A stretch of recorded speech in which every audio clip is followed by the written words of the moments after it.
You believe that you are your own creation. That your thoughts are yours, your emotions are yours, your soul is yours. But let me ask you, where did the shape of your fears come from? Who taught your dreams to speak in symbols you never consciously learned? Why do myths told thousands of years ago, by people you never knew, still echo in your body like a memory you never lived? The answer is simple, and at the same time, devastating to the modern ego.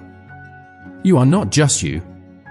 You are a living continuation of something older, deeper, and vastly more mysterious than the person you think you are.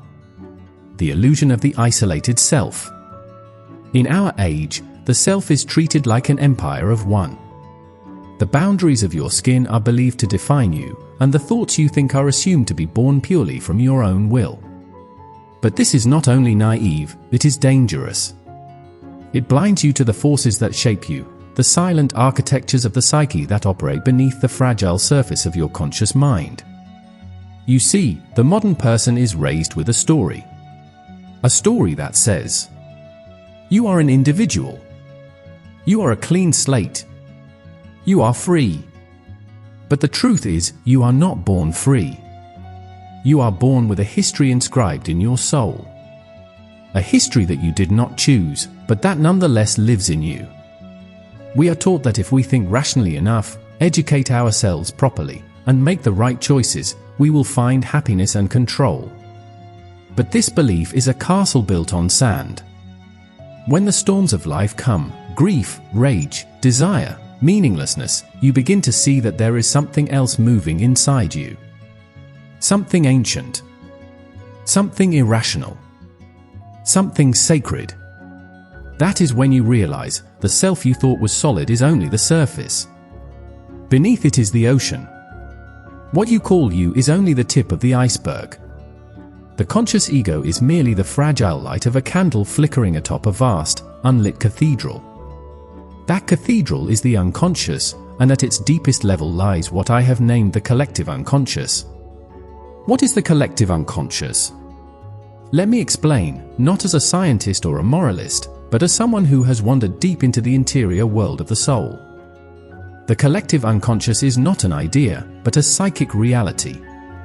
It is the inherited structure of the human psyche, shared across all cultures and all people. It contains patterns, tendencies, symbols, instincts, psychological DNA that predates your life and transcends your individuality. It is not made up of forgotten memories or suppressed childhood wounds. That belongs to the personal unconscious. The collective unconscious is deeper. It holds the universal elements of human experience. It is the same in all of us, because we are all shaped by the same species-wide inheritance. Think of it like this: your body inherited eyes, bones, blood, lungs. You did not invent them.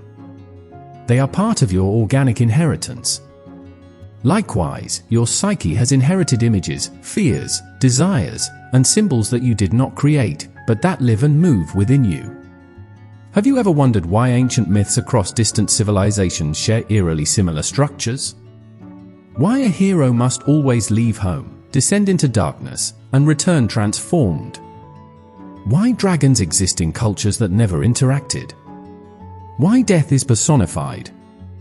Why mothers are worshipped and feared in equal measure? Why people dream of flying, falling, drowning, being chased, across all languages and histories? It is because these patterns were not invented. They are remembered. Not by the conscious mind, but by something far older.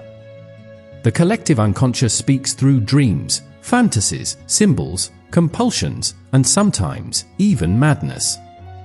It is not logical, but it is meaningful. It is the mother of all stories, the soil in which your soul grows. It is the root system beneath the forest of your thoughts.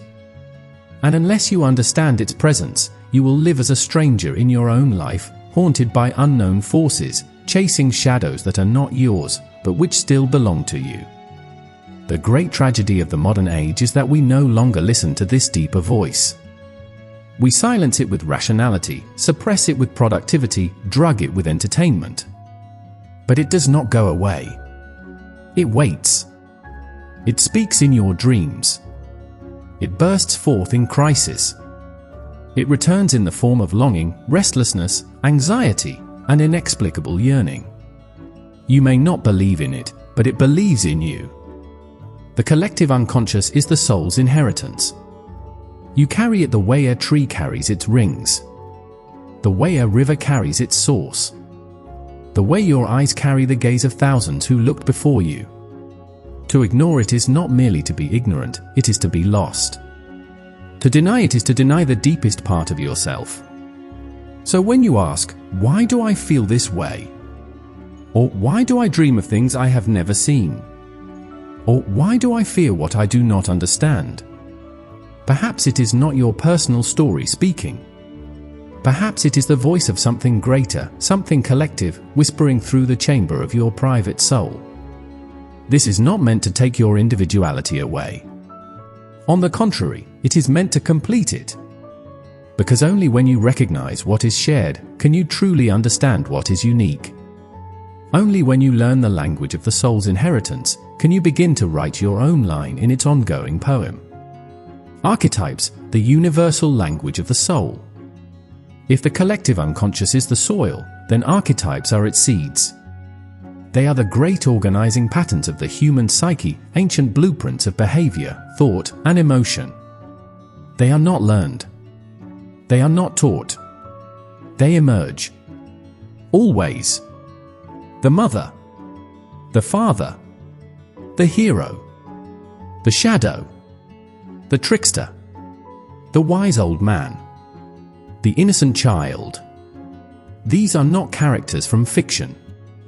These are internal realities, invisible molds that shape how we perceive life, relate to others, and even imagine God. Archetypes are not literal. They are symbolic.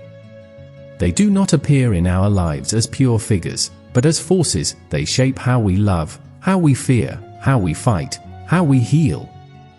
You may not believe in the hero, but there is a moment in your life when you are called, against your will, into suffering. You may not worship a mother goddess, but you carry an image of nurture, safety, and dependence inside you since the moment you first cried for milk. You may not see your shadow, but it walks beside you. Every time you judge others, project guilt, feel envy, or lash out irrationally, the shadow whispers. These archetypes do not ask your permission. They live in you, whether you acknowledge them or not. You are not their master, you are their vessel. The reason fairy tales, religions, and myths across all time resemble one another is not coincidence. It is not imitation. It is archetype. The wise teacher in the desert. The serpent of temptation. The flood of destruction. The child of prophecy. The death and rebirth. We do not write these stories, they write us. The hero archetype, for instance, demands separation, initiation, ordeal, and return. Every person who grows into themselves must pass through this pattern. Not because it is required by society, but because it is written in the human soul. Archetypes are the alphabet of your unconscious life. They are how the soul speaks. And like all languages, they require interpretation, attention, reverence, humility. The great tragedy is not that people suffer, but that they suffer without understanding. The archetype gives suffering shape. It tells you, this is not just pain. This is your descent, your initiation, your becoming. And if you listen carefully, you begin to see your life not as a series of accidents, but as a meaningful path guided by forces older than you, forces that want not your comfort, but your transformation. Dreams, the whispering voice of the collective. If archetypes are the language, dreams are the messengers. In dreams, the collective unconscious speaks. Not in logic. Not in rational thought. But in symbols, images, and strange combinations that seem absurd only to the waking mind. You must understand, the unconscious does not speak English. It does not care for grammar, for facts, for timelines. It speaks in fire and water, in falling teeth and locked doors, in lions that chase you and staircases that collapse. It speaks through forests, oceans, torn clothing, unfamiliar houses, and forgotten faces. These are not random. They are symbolic events, dramatizations of psychic processes unfolding in you. A dream is not a lie. It is a myth your soul tells you each night, crafted not by your ego, but by something far deeper. The collective unconscious uses the dream world as its theater, and you, the sleeper, are its stage. Most people dismiss dreams as nonsense. They say, it was just a dream. But I ask you, what else in your life arises with such haunting beauty, such terrifying clarity, without your control? We have lost the art of listening. In ancient cultures, dreams were sacred. They were messages from the gods. And though we have renamed the gods and burned the temples, the dreams continue. They continue because the inner gods have not died. They have only retreated into silence, waiting for you to remember them. When you ignore your dreams, you ignore yourself. You reject the part of you that knows what your ego refuses to admit, that you are more than your career, your name, your history. You are a soul in the process of awakening. Let me be clear, dreams do not give answers. They give images. They do not speak in facts. They speak in symbols. And those symbols require attention, humility, and time. If a snake appears in your dream, it is not just a reptile. It is transformation, danger, fertility, deception. If you are lost in a city, you are not merely confused. You are being shown the disorientation of your current psychic state. If you are flying, falling, drowning, dying, you are being called to feel something you refuse to face while awake. The dream does not flatter you. It confronts you. And that confrontation is sacred. Dreams are how the collective unconscious participates in your life. They are how it invites you to grow, not in the direction of success, but in the direction of truth. If you begin to take your dreams seriously, you begin to take your soul seriously. And when that happens, your life begins to change, not by force, but by revelation. Not by escaping, but by integrating what has been forgotten. So tonight, when you sleep, do not wish for peace. Wish for truth. And if the dream comes bearing shadow, or death, or some monstrous image you dare not name, listen. Because it may not be your fear. It may be the collective soul of humanity knocking at the door of your awakening. Why this matters to your life? You may wonder, what does all this have to do with me? You are not a philosopher. Not a psychologist. You live in the world, you work, you try to love, to survive, to make sense of days that pass too quickly.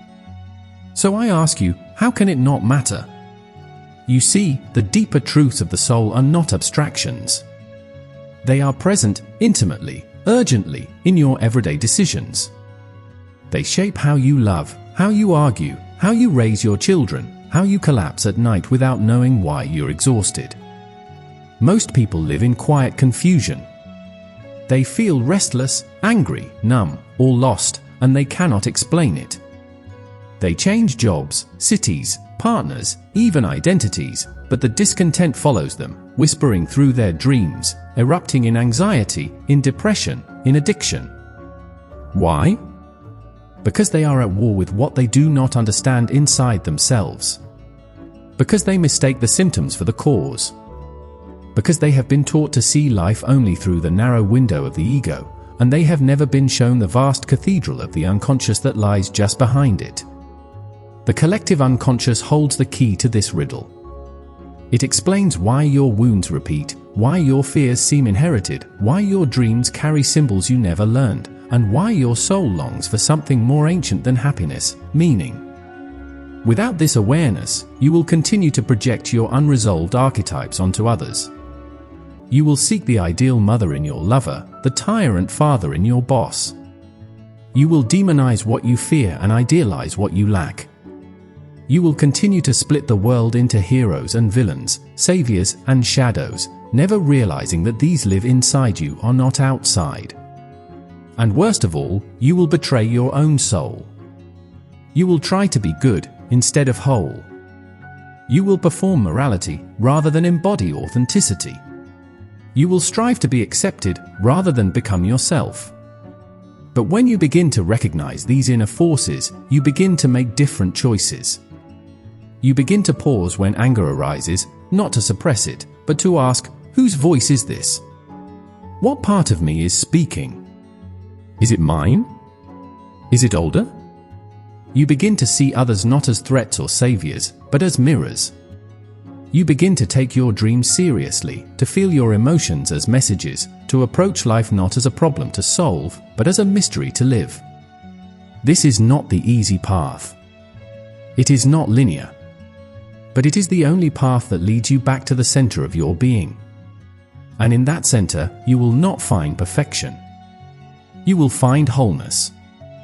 Integration, becoming whole, not perfect. I must say this clearly, the goal of life is not perfection. That is a fantasy of the ego, an illusion of cleanliness, of victory, of final arrival. The soul seeks something else entirely, integration. Not to become flawless, but to become real. Not to banish the shadow, but to turn and face it.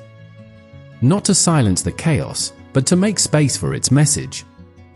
Integration is the sacred act of befriending your contradictions, of holding your light and your darkness in the same breath, of honoring the child, the rebel, the king, the fool, all the archetypes that live within you. This does not happen overnight. It is a lifelong labor, a spiral journey, not a straight line. But each time you pause instead of reacting, each time you welcome a difficult dream, each time you see yourself in the person you once judged, you move closer to the self that is not bound by fear or image. You return, not to who you were told to be, but to who you already are beneath the noise. A unique expression of the human story, carrying ancient patterns, bearing modern wounds, and holding within you a piece of the universal soul. This is what it means to become whole. Not to rise above the world, but to descend fully into it, awake, aware, alive. To carry your suffering with dignity, your gifts with humility, and your past with clarity. And when you live from this place, you no longer need to chase peace, or love, or meaning. You become it. Not perfectly, but truthfully. And that, my friend, is enough.